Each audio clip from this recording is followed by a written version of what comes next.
Assalamualaikum warahmatullahi wabarakatuh. My name is Muhammad Zuifan bin Cik Wanuddin, S70703, and I will explain about company and industry contest for Digistar Corporation Berhad. Digistar Corporation Berhad was founded on 22 February 1982 and went public on the Malaysian Stock Exchange in 2003. The company was founded as a system house with a focus on communication, system design and installation. About its market position and operation segment, there are 5 segments, which is the first one is system integration, investment holdings, rental and hotel, concession segment, and property development. For its parent company, Digistar Corporation Berhad, parent company is Digistar Holdings Sdn Berhad. Digistar Holdings Sdn Berhad has played a key role in its expansion and market presence.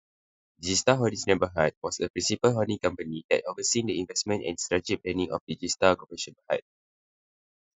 The business that make up Digistar Corporation Berhad subsidiaries include everything from system integration and IT infrastructure to real estate development and hotel management.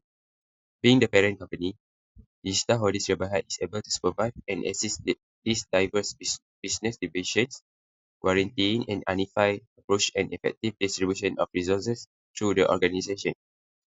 About its subsidiaries, Digistar Holdings Berhad was a core company within the group focusing on system integration for various technology. The first one is Rowland Asia Sdn Berhad. It specializes in healthcare communication system and educational technology solution. Second is Nielsen Ward Sdn Berhad. It engages in the provision of professional sound reinforcement system. This last one is Seni Pujaan Sdn Berhad. It involved in content creation and media related service. Secondly, Digistar Corporation Berhad has applied some accounting standards which are issued by Malaysia Accounting Standard Board (MASB). According to MFRS 116 Property, Plant and Equipment, an assets are identified as PPE if it held by an entity for use in the normal productions, for rentals to other under a finance lease, or for administrative purpose. By using MFRS 15, revenue from contract with customer, Digistar Corporation Berhad recognized revenue by applying 5-step model. Identify the contract with customer, determine the performance allocations and transaction price. Recognize revenue from the sales of goods at the point of sale, which control of the good has been fully transferred to the customer. Revenue from service are recognized over the period of the contract by using the percentage of complete certifications method. According to MFRS 138 intangible assets are identified as non-monetary assets without physical object. MFRS 140 investment property explains that investment property is a property that is held by the owner to earn rental under the operating lease or for capital appreciations. MFRS 137 also outlines the accounting for provision, contingent liability, and contingent asset. However, this group does not use MFRS 141, agriculture, with an emphasis on biological asset. Next, I will present about the disclosure of non-current asset. Category and nature of PPE is PPE was a tangible asset such as office lot, shophouse, computer and printer, plant and machine, furniture and fitting, office equipment and motor vehicle. Second, intangible asset. Intangible assets are identifiable non-monetary assets that have no physical substance such as customer base. Last, investment property. Investment property to earn rental income or for capital appreciation above, such as land and building. Recognition criteria of PPE, intangible asset investment property was probable will bring future economic benefit and cost of fair value of the asset can be measured. The cost of PPE include acquisition, dismantling, and site restoration costs. The measurement of PPE is cost less accumulated depreciation and any impairment losses. The subsequent cost of PPE should be capitalized and add to the carry amount if the probable that the group can option the economic benefit and cost can be measured. However, the cost of day-to-day will be recognition as expenses in profit or loss. The Digistar Corporation Berhad intangible assets, which are acquired separately, are measured on initial recognition at cost. Cost of intangible assets include all directly attributable costs and other incidental costs necessary to prepare the asset for its intended use. The measurement of intangible asset was cost less accumulated depreciation and any impairment losses. All investment property of Digistar Corporation Berhad are measured at cost, including transaction costs, less any accumulated depreciation and impairment losses.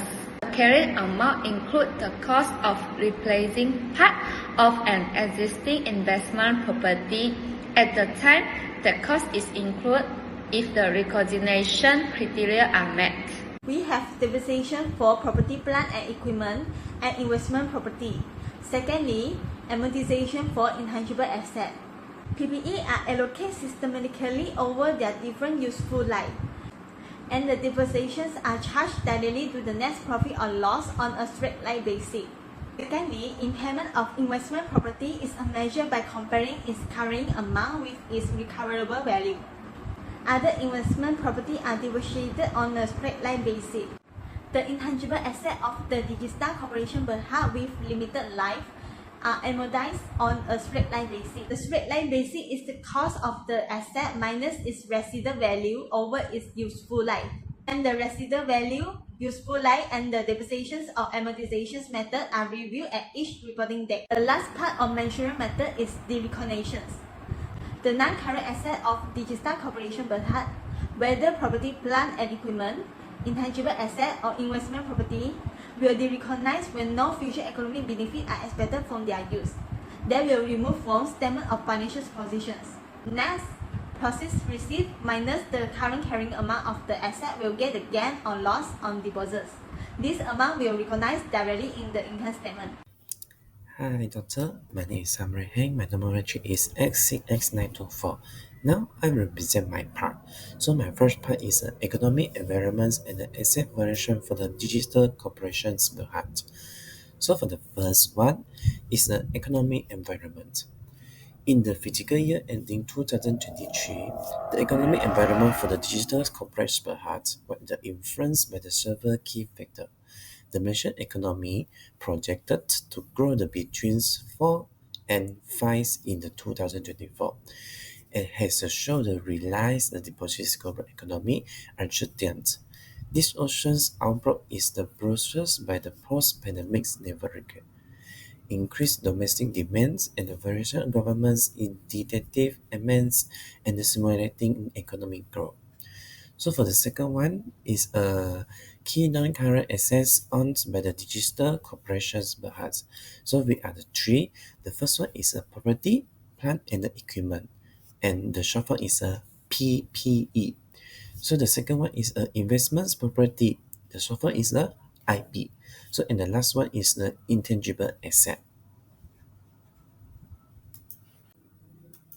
So for my next part is a influence of the economic factors on asset management and valuations.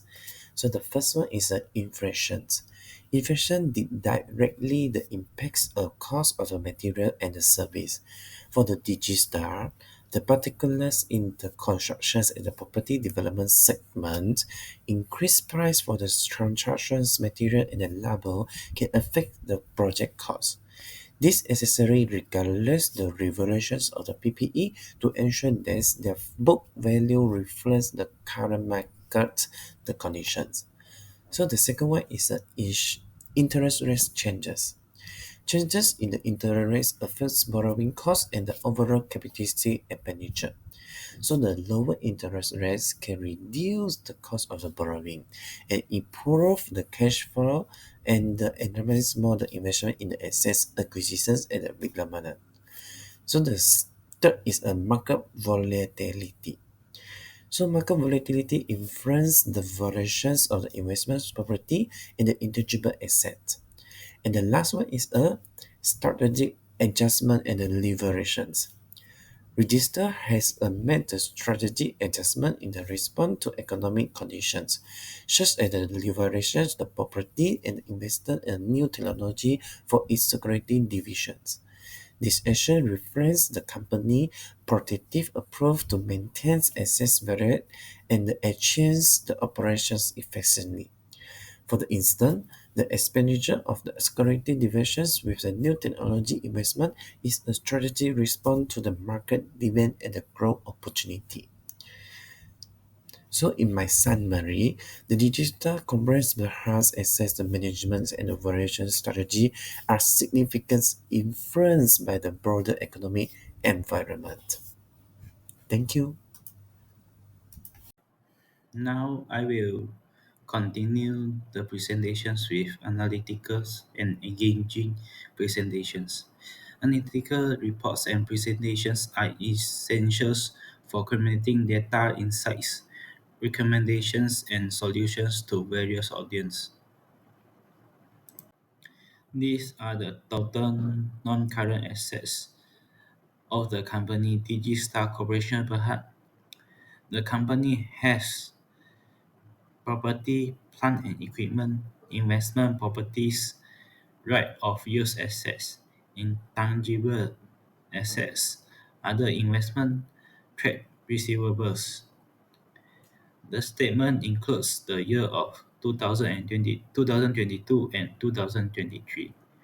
As we can see, the total non-current assets of the company decreased from 240 millions in 2022 to 2029 millions in 2023 by 11 million. This is a non-current assets graph of the company. These are the financial ratios analysis of the company Digistar Corporation Berhad that we have made, such as total assets turnover, return on total asset, debt ratio, and equity ratio. These ratios are related to non-current assets. As we can see, some of the ratios decrease from 2022 to 2023, but some increase.